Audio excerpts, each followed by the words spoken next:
aho bigeze ibiganiro ntaco bizozana uvyitezemwo agakiza si jewe. Uri mu gihe Israel na Amerika vyitwa ko bariko barafasha cyane RDC mu gihe vyari bizwi ko barabagenzi cyane n'u Rwanda, ivyo bishobora guhindura ku rubuga rw'intambara. Nakubwiye ko muri politike atabugenzi buriho ari les intérêts. Biga amahoro ni abanyamerika bashobora kuyavuga ngo Donald Trump yavuze, ega avuga ngaha yavuze no ngaha. Ce qui est dommage nuko la RDC ifashwa n'ivyo bihugu vyose, mugabo un mouvement w'une rébellion ikashobora kurezista face à tout ce monde là. Est-ce que nta kibazo wiyumvira? Uri mu gihe hari ibihano vyafatiwe bamwe mu ngabo z'igihugu cy'u Rwanda, harimwo General Muganga n'abandi bagenzi we, mbega bya bihano bivuze iki kuri mwebwe? C'est la dissuasion. Urazi ko twafatiye ibihano Burundi bafatiye ibihano, hariho n'abategetsi bafatiye ibihano, mugabo bitabuje ko abashikiranganje ba mbere canke abaki. Bijya bihano ushobora kuvuga bihano ugasanga wenyegeje intambara kuko vuga ati okay, wavuze ko ndiyo je siho ndi, uranyemeje ko ndiyo, ko mwagize gutyo rero reka ngendeyo amenya.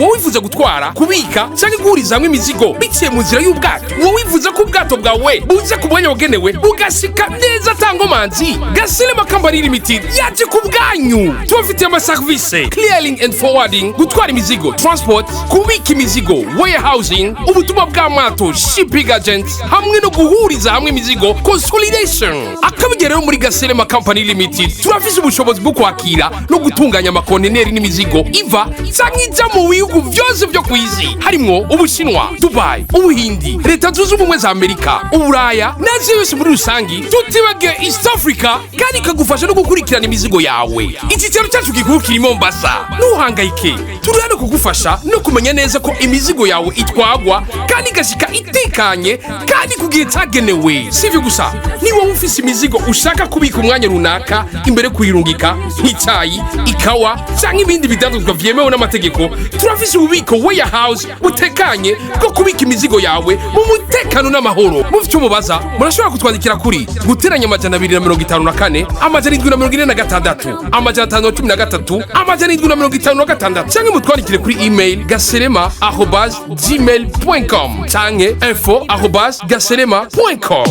Gasilema Company Limited, umufasha wawe yizewe mu gutwara imizigo ku rwego mpuzamakungu. Mwiriwe canke mwaramutse bivanye naho muherereye, ndababwira kuri micro ni jewe nyene Juste Gael. Inyuma kamera mwita umusaza twabakuye muri tubazana ngaha, ndababwira kuno munsi tuje kugira ngo tuyage.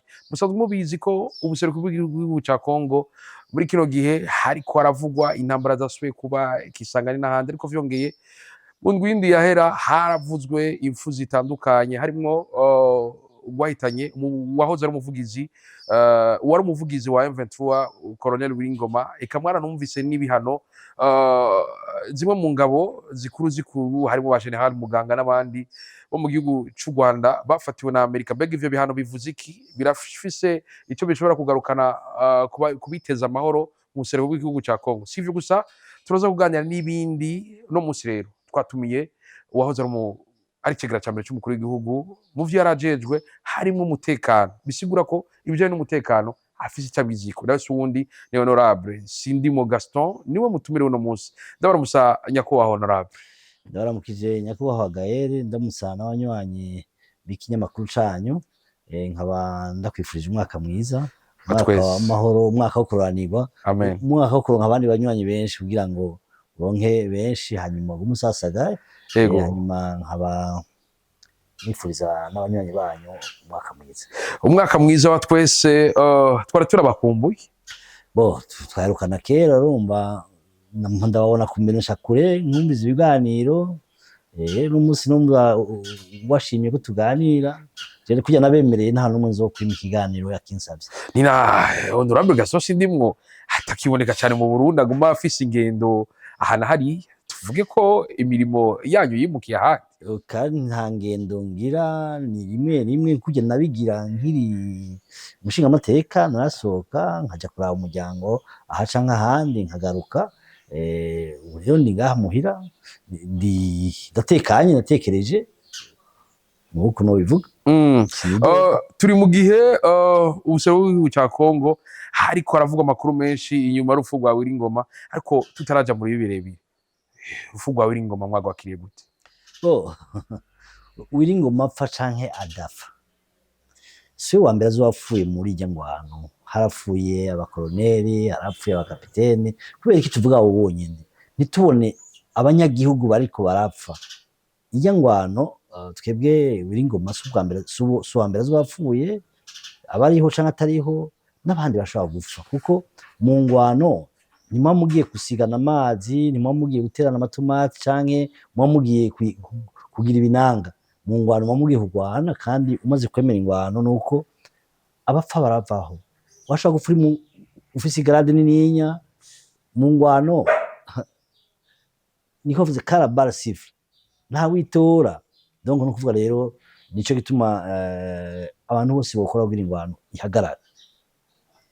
Narayivuze je kuhagarara ingwano, ndiko ndaraba ibiganiro canke ibiki biri kure kugira ngo iyo ngwano ihagarare. Uno munsi mvuga ati kero meilleur gagne, kugira ngo yinstore amahoro.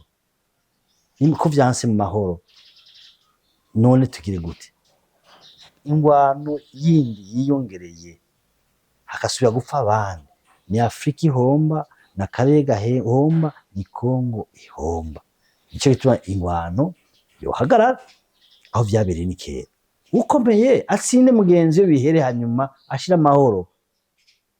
Leta ya Kongo nabo bari kumwe bashoboye gutsinda bakabirukana bakavaho, hanyuma amahoro akabaho. Abo nabo bashoboye kubatsinda bagakuraho leta bagashiraho ibindi, amahoro agaruka. Ibihano n'ibisanzwe. Niko ndavyumva. Haciye imyaka 30 ino ntambara iri kuraba. Urupfu rwa Wiringoma urafise ico rushobora kugarukana mu bijanye n'amahoro? Mbe kuvuga Wiringoma utavuga abandi bapfuye? Hariho benshi bapfuye. Ngira nuko ari umuvugizi acigikira ivyiyumviro. Ari watwara umuhari bari twigwaneho n'abandi makanika. Muri Kongo hari abandi bapfuye. Ivyo rero c'est trop. Un mort de plus, c'est une perte pour la nation congolaise, c'est une perte pour l'Afrique, c'est une perte pour l'humanité. Comment faire pour kugira ngo ngwano ihagarare? Byarabananiye. Ufise uko uyiyumva gusumba uwundi, niyirukana uwundi bihe bive mu nzira. Turi mu gihe Wiringoma yarasiwe ari muri Rubaya, mu gihe tuzi ko muri ajya amasezerano Rubaya ubu novuga ko ari nka territoire ya Amerika, kuko hari imari nyinshi Amerika izokuramo. Tuvuge ko umugambi wa Amerika wo gucukura ubutare muri Kongo watanguye kuja mu ngiro na rya M23 yoyo Wiringoma n'abagenzi ariyo bari bari. Jewe vya Wiringoma nta vyinshi bivuga ko ni nk'umuntu nk'abandi, ni nkuko ejo hazopfa abandi hirya ejo iyo ngwano idahagaze. Amerika si Rubaya gusa, ni hose aho ikeneye. Uno munsi urabona ko aho ikeneye nihifata, ishishatse nishigira. Mugabo rero ni za ngorane zo kutiyunga k'ubumwe bwa Afrika, za ngorane za ishami mpuzamakungu ONU, kuko ONU urabona ko yatitutse. Ico yagiriyeho nikikiriho. Ishami ry'ubumwe bwa Afrika naryo nyene ico yagiriyeho nikikiriho, isigari bisharizo gusa. Nico gituma rero mvuga nti Afrique nawe ukomeye, aho ubonye inyungu z'igihugu cawe ukorerayo. Si Rubaya si hehe gusa, ni aho hose hari ubutare abanyamerika barahakeneye, n'inkuko n'abandi bahakeneye. Nico gituma navuze yuko iyi ngwano muri Afrika, muri Kongo atari ingwano yacu abanyafrika, ni ingwano y'abazungu, ni ingwano y'abazungu. Ubwira gute uti ibiganiro hagati ya RDC n'u Rwanda kugira ngo ibiganiro bihagarare? Kubera iki uvuga ati ingwano kugira ihagarare RDC n'u Rwanda reka tuganire, hamwe gacushiramwo amabuye y'agaciro? Urabona no mu biganiro bagize ivy'ubudandazi nivyo vyagiye imbere gusumba ivyo guhagarika ingwano. Sinzi ko abibonye, ivy'ubudandaji, ivyo nyene amadudu yazogenda nyene nivyo vyagiye imbere gusumba ivy'ingwano. Ingwano iriko iragwana, umuntu umurobera amaze kugira inguvu zingana gutyo, mwicara mukaganira, ntumuha umwanya wo kugira agire inguvu nk'izo. Amaze kugira inguvu nk'izo aragukuraho. Turi mu gihe ndakumva neza uriko uratubwira ati iyi ntambara ni y'abazungu, ariko turi mu gihe abanyamurenge canke abavuga ngo bari mu bwoko bw'abatutsi ngo uriko bagwanira agateka kabo. Hari umuzungu yafashe inkoga yakuba honorable. Umuzungu ntafata ingoho, arafise uko abihingura, hanyuma ugasanga mwagiye kujyana ngo twarabonye ngaha ingene bagiye bakaza bavuga ati itegure nakagira kwice, undi ategure nakagira kwice, ugasanga mwashamiranye atanumwe ariko aragwanya uwundi. Nibaza yuko il faut diviser pour régner. La colonisation c'était diviser pour régner. Même aussi colonisation naho yagiye bavuga ngo twarikukiye mugabo sivyo, turaca serinze, turaca biga amahoro ni abanyamerika bashobora kuyavuga ngo Donald Trump yavuze, kwereka abanyafrika batovuga, kwereka abanyafrika batuja hamwe ngo bavuge. Nico gituma rero batiza gukomeza ijya ngwano abanyafrika basokuru bagize ba Kwame Nkrumah bagwa gasore yogira Afrika iri hamwe, Afrika ishobora gufata ingingo, abaperezida b'ibihugu bya Afrika bakaja hamwe. N'umunsi ico kintu casubiye inyuma cyane. Turi mu gihe i New York muri ONU ubuserukiye igihugu cy'u Rwanda yashoboye kwemeza neza yuko hari ibintu bimwe igihugu cy'u Rwanda gisanzwe gikorana na M23, mu gihe abantu benshi batunga urutoki yuko ino M23 ari igihugu cy'u Rwanda kinyegeje mu muhari M23 kugira ngo kiba amabuye y'agaciro igihugu ca Kongo. Ku bwanyu mu vyakira gute? Sinoja kuvuga ivyo wavuze kuko birabaraba, ni ivy'iwabo kandi bemeye ikintu nuko bagifitiye ububasha, kuko umwese ashigikira uwo ashatse. Hanyuma nshatse gushigikira naka ndamushigikira, nashatse gushigikira naka sinamushigikira. Mugoko numvise amatwi ansumira bavuze ko bafashanya mu kubera bahana imbibe. Erega umuhari M23 uramaze kugira igice wifatiye, ico gice wifatiye naco kikaba kiri ku mupaka w'igihugu cy'u Rwanda. Hanyuma ega umubanyi aguma n'umubanyi kandi mutsakwana kugira ngo rero imigendanire igende neza, mugumane iyo migendanire, murafashanya. Hanyuma mukuba ati wewe ntihagire inkozi y'ikibiva ngaha, nawe ntihagire inkozi iva ngaha, mugacungana mukumvikana. Ko mutumvikanye muraterana ibifunsi.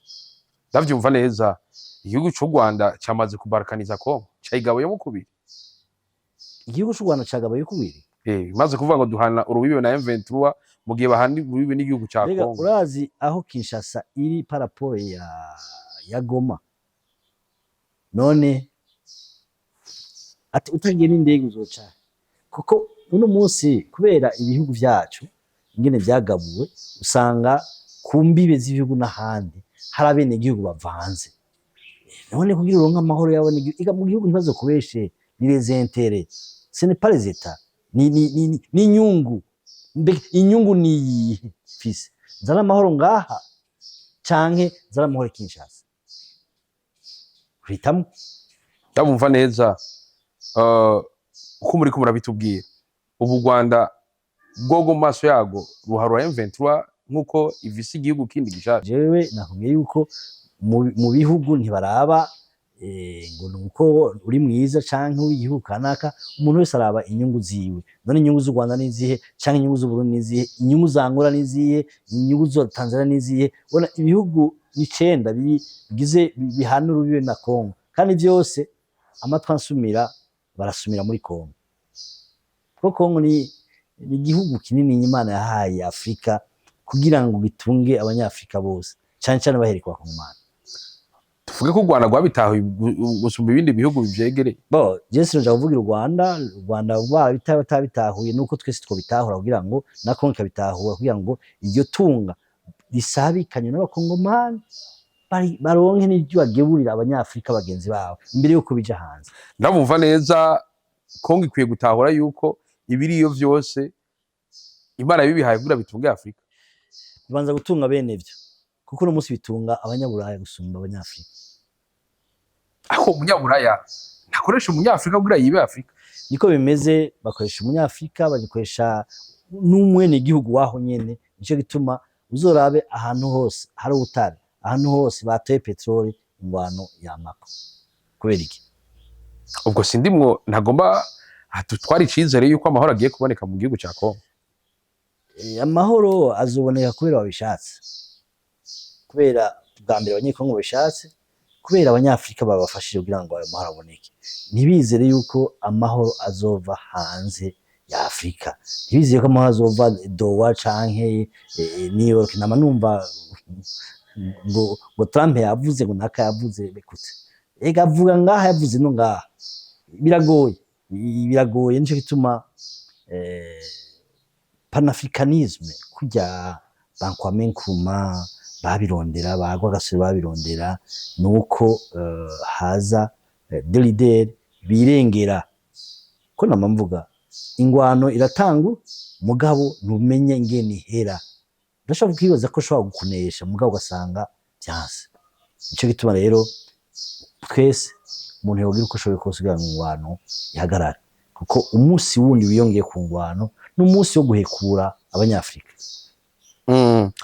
Imyaka 30 ubusoro w'igihugu cya Kongo ata mahoro bufise, hamaze gusinywa amasezerano menshi ataragira icyo ashobora gushikako. Mbega ku bwanyu buriko muravuga ati abanyafrika tugiye kuja hamwe, ndabumva neza hari abanyafrika b'ibikoresho by'abazungu?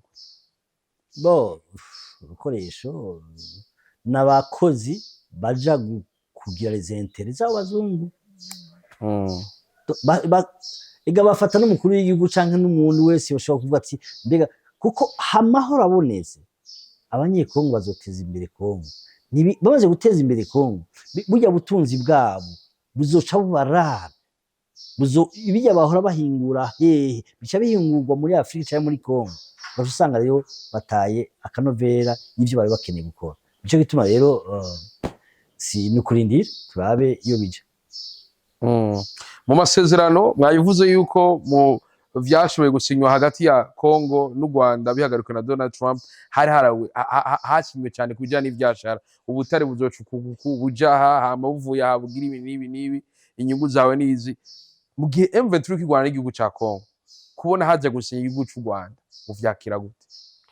Tuvuge ko niho bigoreye, hama mugasinya u Rwanda na Kongo, abagwana mudasinyeko, none abazohagarikinywa ni bande? Ntiuva ko u Rwanda arigo rufise abakozi bago M23. Ivyo sivyo navuga, kuko uno munsi u Rwanda naho ruvuga ko rufashanya n'ujya muhari M23, ntibabategeka n'umwana ushaka kumuvyara ntumutegeke. Ariko mufashanya ntimutegeke kubera iki? None ugira ngo abana bawe canke abavyeyi bacu batubwira ivyo bashatse tukavyemera? Biba vyo bitaba vyo. Ico nokugira nuko M23 uno munsi uko ndayibona n'umuhari wafashe ibigwanisho kugira urwanye ubutegetsi bufise ivyo busaba. Mu gihe ivyo bisaba bitari bitemewe baracagwana canke nibarondere baje hagati na hagati, kuko mu biganiro byose bama muronka hagati na hagati. Umwese ntaronka ico yagwaniye kujya gishaka. Nico gituma rero mvuga nti rero u Rwanda kuja kugira amasezerano yo guhagarika ingwara muri Kongo kabanza guca ningo ko bavuga ngo tusinye n'u Burundi. None Burundi ntidufasha na Kongo neza kandi biciye amategeko. None woza ushondera amahoro yo muri Kongo uzagira ibigana n'u Burundi?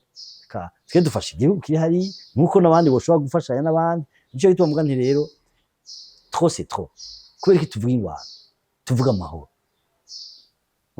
Ariko tuvuga amahoro atayo tubona tuyaronde. Mu gihe u Rwanda Donald Trump kuko yavuze yizeye yuko ivyo asinye M23 ishobora kubikurikiza. Bo jewe rero nimba bishobora gukurikiza ntibabikurikiza nta ngorane. Je gikuru nuko nkeneye amahoro. Ariko aravuga ko urufu rwa Wiringoma bishobora gushika ugasanga uwitwa Paul Kagame president w'u Rwanda yaremerewe ku buryo bisaba yuko bamwe ategerezwa byanga bikunda kurondera amahoro.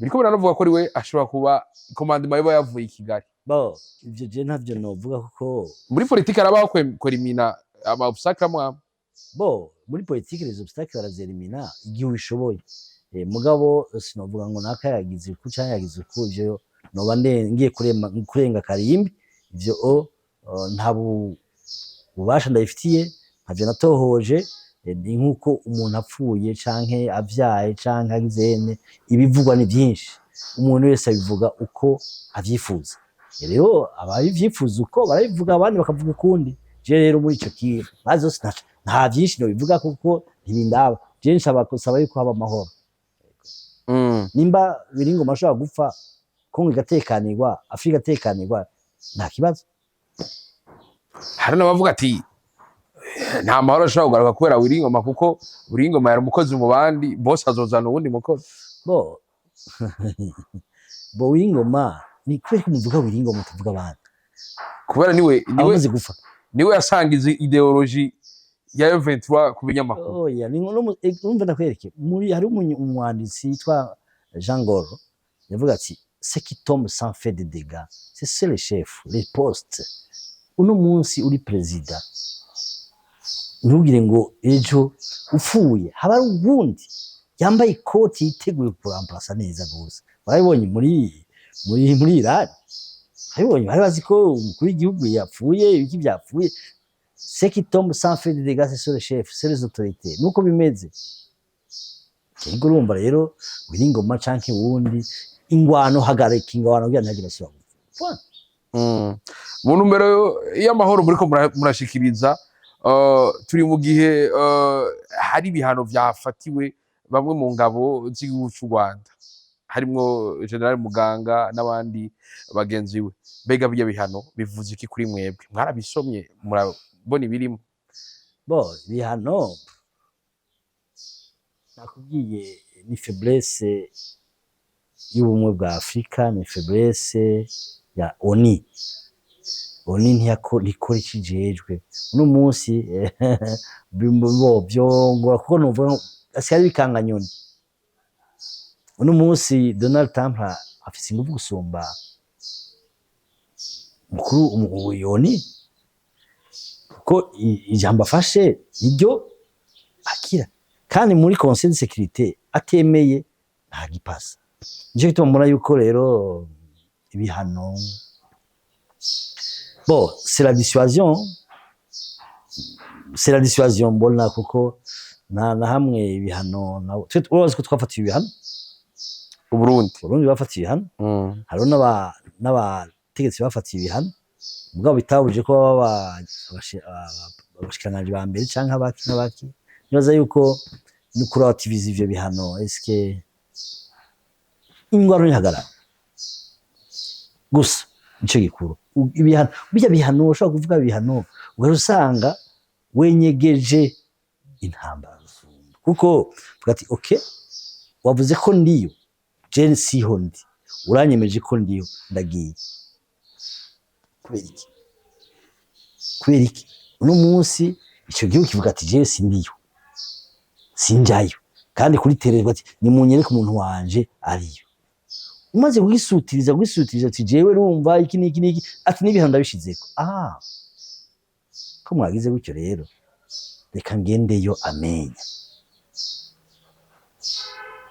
bica bigwa gusumba turumugiye avuga ko ari basirikare 7,000 b'abanyarwanda ega nuko kuvugwa ko havugwa ni nkuko numva ngo havugwa abangore canke abandi twereka abo uri kuravuga batwereke ntuvuge ko kuvuga baravuga no musiko nuzenye Gaël yagize iki niki no umuntu wese agira kurye ntabura imboga agukoza twereke je navuze amisom ifise ingabo zirenga 200,000 mbega aho bicara mu Goma bicara hariya bariko bakora iki niba badeployer sur la frontière niba bashire kuri frontière hanyuma uwinjira bamurabe none ko bavugiriza impundu mu kirago gutyo nyene ni kubera iki muri Goma bariko bakora iki hariya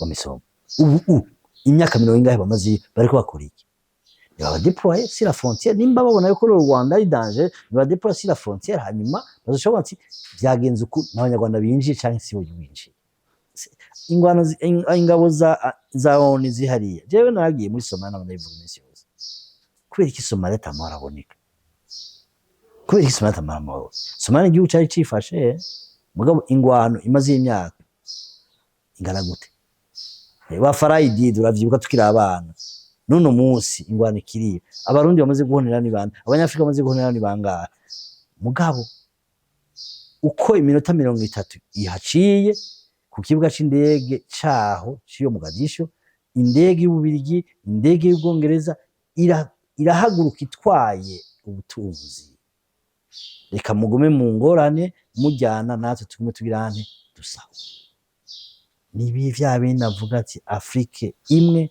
Afrique ihagaze twama tuvuga mu manama twatuvuga Afrique ni Afrique imwe abanyafrika rero ntuhaguruke tuhagarariye Afrique kuko niyo continent d'avenir iriho turi mu gihe Uburundi bwahagurutse bufitanye amasezerano y'igihugu ca Kongo kugira ngo bagarukane amahoro ubwo bumwe muvuga ati bwa Afrika Uburundi bwabutahuye kare sinzi ko Kongo ari Afrika sinzi ko Burundi ari Afrika buze Afrika tubanze Afrika tufatiye basise EAC ibihugu bingahe baje hamwe bavyumva kumwe ivyo amasezerano ushobogira amasezerano ushaka kubera impamvu z'inyungu ukeneye hirya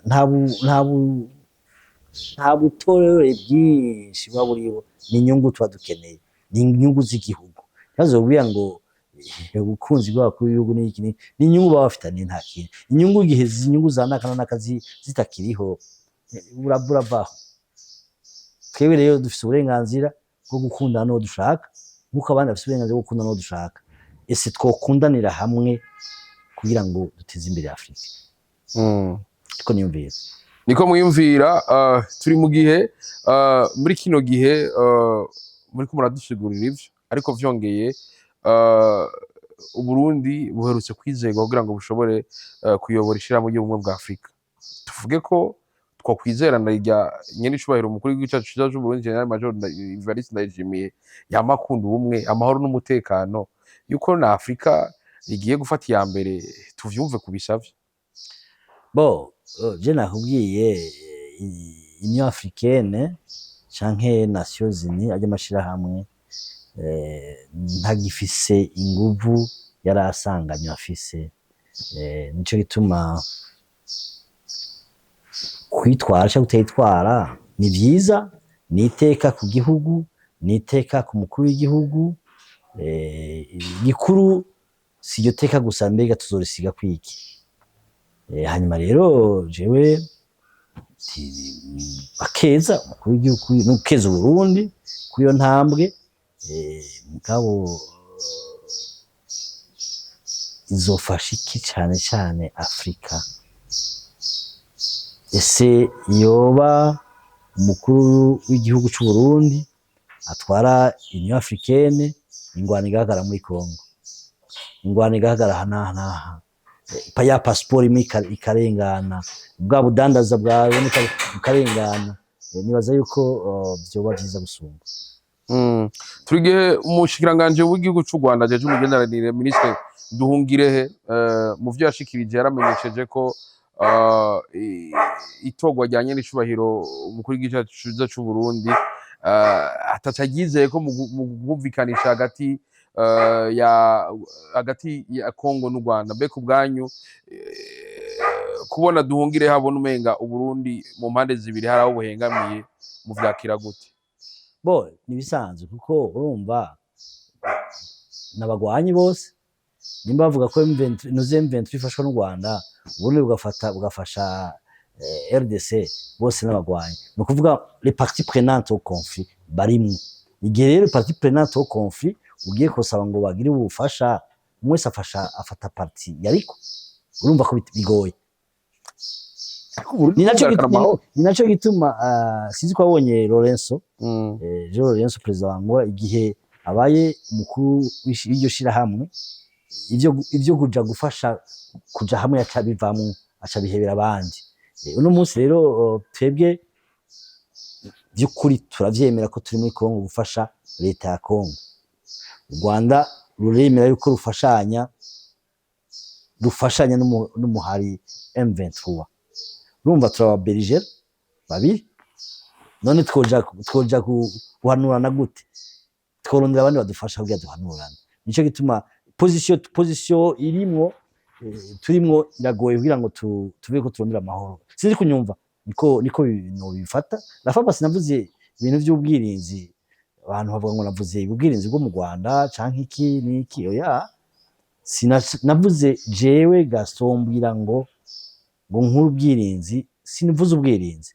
Fata umunyezamu wowe woja muhiri wanje ukambwira ati uwo munyezamu wawe mwirukane mukureho, cangira amakenga ati mbega wewe umbwiye ngo nkuru umunyezamu ushaka iki? Ushaka kuja kunyiba? Nase kuja mu bwirinzi ko muca mvuga ngo n'u Rwanda mfashe ngaha muhiri wanje mfise umunyezamu, ugashaka kuvuga ati kuri umunyezamu wawe ushaka kuja kunyiba canke iyo mbwa yawe yice yirukane, ushaka kugira nte? Ufise umugambi nanje kugira nirinde, ndashira umunyezamu, ndashiraho kamera, nivyo urabona niyo bigoreye kumva abanyamerika. None abantu bose ntibabona yuko ari amahoro atari amahoro, ari ibiganiro ataco bizoshikako. Mbere mukuru w'igihugu yaravuze ati mukuru w'igihugu cy'u Burundi, sinzi ko mbise ijambo yashikirije igihe bari Washington hariya, avuga ati tuzobona bibaye. Ese vyoba nuko yabona yuko naho bavyanditse babigize nta mahirwe menshi yuko bija mu ngiro, kuko abagiye gusinya amasezerano sibo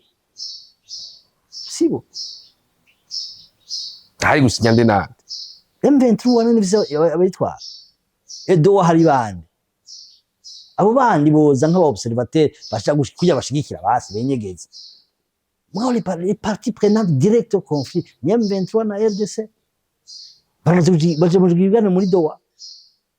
Mugabo bakati ngo kozana Mozambique, kozana Angola, kozana hehe, c'est une distraction iti. Je navuze abahigi benshi bayobeza imba uko biganiro bija henshi niko ataco bizovamwe, kuko nakubwiye umuhari M23 ukomoka ku masezerano ya 23 mars. Ushiko no munsi ivyo ayo masezerano yari yagiyeho barayemeranije, mugo ntibashira mu ngiro. Ni igiki cyatumye ataje mu ngiro? Mugo uko iminsi igenda niko nayo masezerano agira ivyongerako gusumba, kuko M23 imaze gufata ahantu hanininya, maze gufata igihugu cy'u Rwanda n'u Burundi bifatanye kirenga. No kuvuga ikigira impigi, ikigira kivuga ati je ndakomeye gusumba. Ubwo igihe rero byari bakigira amasezerano ya 23 mars bari bafite quelques revendications, maintenant ça ne sera plus le cas. Maintenant ubona ko bafite igihugu kandi ubwira bakureho. None wovuga gute kugira ngo umuhari nka M23 uvuze yuko ari abanyafrika gusa canke ari bonyene bashobora kuronka amadrone, bashobora kuronka ibigwanisho nka bijya nuko bavuga ko bavyaka RDC. Imbere kuvyaka RDC baratangwa ingwano indi yabiro bahayizo ngo amigwanisho.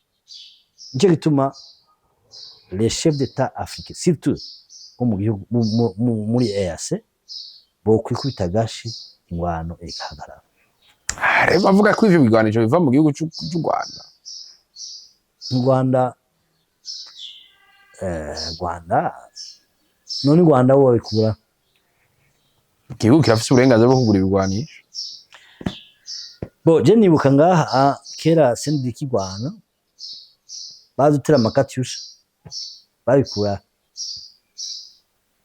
twatura amakatyusha kandi kondre mu Rwanda icyo gihe na sendefite bahise mu mihari y'iterabwoba, les forces négatives uravyibuka, les accords de Lusaka.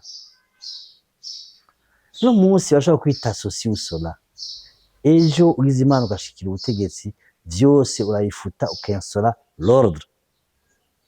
No munsi rero je nabamvu Kinshasa ifatire choses ame iba déloge itabaderojeje yemere négociation soit M23 les déroge et instaure la paix au Congo niko ndavyumva hako tuguma mu rutendeko turi mu gihe ariko aravuga ingufu nshasha za FARDC aho ubona ko basigaye bakoresha n'amadrone drone ishobora no kumara amasaha 28 mu kirere hama igashobora no kwica zimwe mu ngabo zikomeye za M23 ubwo FARDC ntiyatahuye ko ikibazo kizokimugwa n'ingufu z'igisirikare cyabo aho bigeze jewe personnellement aho bigeze ibiganiro ntaco bizozana uvyitezemwo agakiza si jewe ni ukuvuga rero uzokomera azosumba uwundi hama garukana amahoro hariko haravugwa umugwi Blackwater urongowe n'uwitwa Eric abo n'abanyamerika biranavugwa na Israel ingene iri kurafasha cyane ubu ku ruhande rwa RDC mbega kubona Israel na Amerika vyitwa ko bariko barafasha cyane RDC mu gihe vyari bizwi ko barabagenzi cyane n'u Rwanda ivyo bishobora guhindura ku rubuga rw'intambara nakubwiye ko muri politique atabugenzi buriho ari les intérêts ce qui est dommage nuko la RDC ifashwa n'ivyo bihugu vyose mugabo a mouvement w'une rébellion kwishaka ikashobora kuresista face à tout ce monde là est-ce que nta kibazo wiyumvira nta kibazo wiyumvamwo wavuze ibihugu je gushikiriza ubunyene izo nguvu zose ziri hariya nimba bafise izo nguvu nimba baderoje baveho amahoro agaruke batafise inguvu naho babona ko byananiranye baje hamwe bumvikane bagire gutyo mugabo jewe ivyo kumvikana singivyiteze singivyizeye nuko hazosinda umwe hanyuma umwe akazana amahoro biravugwa kwijanye no kubarkaniza igihugu ca Kongo bagicemo kubiri kimwe citwa igihugu ku ikindi citwa ukundi muravye inguvu M23 ifise ivyo bishobora bo je sinoja muri ivyo birababo nyene niwe ariko aragwana je navuze umwihwezo niyumvira hanyuma Kongo ibaye imwe ikazana amahoro c'est bon Kongo ibaye federation ikazana amahoro twe dukeneye amahoro dukeneye ko abarundi baja muri Kongo dukeneye ko abakongomani bazanga tugasumiranira tugafashanya nivyo dukeneye ibaye federation bigenda neza Nigeria ni federation hari ibihugu byinshi ari federation n'ubu na Amerika ni federation n'ibiki Uburusiya ni federation bakaba barabaye uno musi rero abakongomani nibazana amahoro bamenye ingene babiteguranira twebwe ndishaka kuvuga ngo muragira ukuntu ubwa mbere ni wafise ikirindi igihe M23 ishika ibuvira hari abarundi bamwe wabona ko bandika amakuru baryohewe bamwe banabona ko ari n'inzira nziza yuko Uburundi buca bugira amakajagari aya makuru mwarayabonye mwayakiriye gute bo d'abord nta muntu yo kwifuza yuko ingwano ija kwirembiwe nayivuze kera nuko batanyibise neza igihe igisaka kiriko kirasha kija iyo umuriro uri kuraka igisaka uja hasigaye igisaka nkavuga ati twebwe abarundi nuko twogira umuciro kugira ngo uyo muriro ntujabuke nukuvuga rero ingwano uyibone uyumvira ikure nti ku muryango iwawe abo rero bashobora kuryoherwa kw'ingwano yadushikiriye nibaza ko no kwihenda kuko ingwano si nziza ingwano izana ingorane nyinshi cyane gose twebwe rero twifuza ko haba amahoro muri Kongo nkuko twifuza amahoro ngaha iwacu mu Burundi ingene bizogenda sigenda bigira je ngira ivuze icifuzo ko nta bundi washa mfise bwo kwihagarika hari bitwa Pacifique ni nahazwe ushinzwe ko muhora mubakurikirana muhora mubona ico avuga ku y'intambara ya Kongo muhora mubona n'ibindi vyinshi yandika bitagenda avuga ko bitagenda neza mu gihugu cyacu cy'u Burundi bega mwebwe nk'abantu mwabaye na cyane abantu bakomeye muri leta mwarahura badaharanira icyicaro vya politiki ku bwanyu vy'ukuri bijya n'ivyo biranga umu activiste wo muri société civile bo jewe sinoja kuvuga ivya Pacifique kuko akazi kiwe akora arakazi kandi akarangura uko avyiyumvira ico nzi nuko byinshi yavuga hari by'ukuri hari n'ibitari by'ukuri mugabo nibwo buzima niko kazi afise ko gukebura abana n'abandi twebwe nitwoja kuvuga umuntu ngo iki niki jewe igihe yaranyandika cyangwa akavuga mugabo nanje nkavuga ko niyumviye afise uburenganzira bwo kuvuga ivyo ashaka niyo demokrasi afise uburenganzira bwo kuvuga ivyo ashaka nawe ukamubeshuza kuko urumva nico kibazo kiriho mu Burundi aho umuntu ashaka kuza kuvuga ukanuma jewe uvuze ndabeshuza ivyo wambwiye canke ivyo wavuze nta bino vuga afise uburenganzira n'ukuri bwo kuvuga niyo demokrasi ikinyoma kitabeshuje citwa ukuri kica kitwa ukuri yego nico citwa ukuri turi mu gihe muriko murabitubwira ukatari igihe avuga ivy'ukuri n'igihe bitari ivy'ukuri abarundi benshi baracibuka amatariki ya 11 na 12 kwezi kwa 12 2015 ndavyibuka na jewe ego bari imbere vyavuga ko rujya gwaruka rushobora kuba rwashuhuwe Pacifique yarari mbega muravye mukaraba n'inzira ariko arafata ku bwanyu mu vy'interpreta gute ajya amatariki hari ico ugwaruka gofatiraho kugira ngo agwigishe ntuzosubire guhenda bo uvuga mbere y'amatariki sinuvuga ko ari Pacifique canke nako nta nkete nagize kugira amenye ko ari naka canke naka mugabo hariho abenyegeza hanyuma kuko zya tariki ni tariki hari abanyepolitiki bamwe bahenze ugwaruka hanyuma ugwaruka rujana nyabahururu hacaba ibyago vyabaye ni c'est déplorable mugabo niko vyagenze hariho ugwaruka rwapfuye abantu bapfuye kuko ingwano nakubwiye urayitangura ntumenya ingene ihera nico gituma rero ugwaruka mukora ibiga akazi muri kumurakora ngaha bukenyene hanyuma ibindi Imana izobizana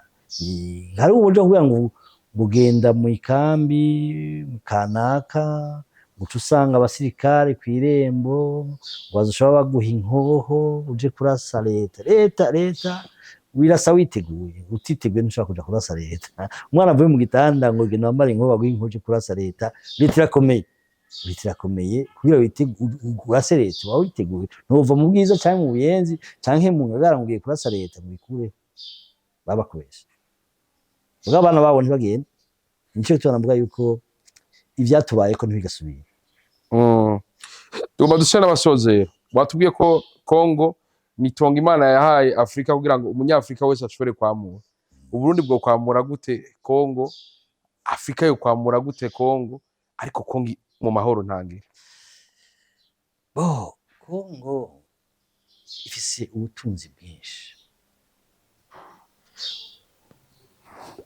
abiyumviriye gushinga EAC kuva bakuri bagwa gasore kwari kugira ngo ibihugu vyose tugira uburenganzira bwo kwishira no kwizera muri ivyo bihugu nukuvuga umwimbu Burundi Kongo n'igihugu kinini gose kubera iki abarundi batoja kuba muri Kongo bagateza imbere Kongo urabona ko ngazi abanyagihugu benshi la population nyinshi ni giki kitotuma abarundi baja kwiyensara muri Kongo ni guki abarundi bona Angola canke Congo Brazzaville canke biya bihugu vyose byashoreranira inzahawe byashoreranira ubutare ugasanga bibaye free ivyo birakwiye uno munsi Uburundi Kongo ira mahoro turaronka umwimbo abakongomani baza ngaha banyuze amadolari muri kino gihe ataye dufise none kubera iki nivyo bituma Afrika izoba imwe kabonetse amahoro nimbere ico kibazo c'imipaka kikavaho nabwiye ko twagize passport imwe ya Afrika ni giki cyatumye itabaho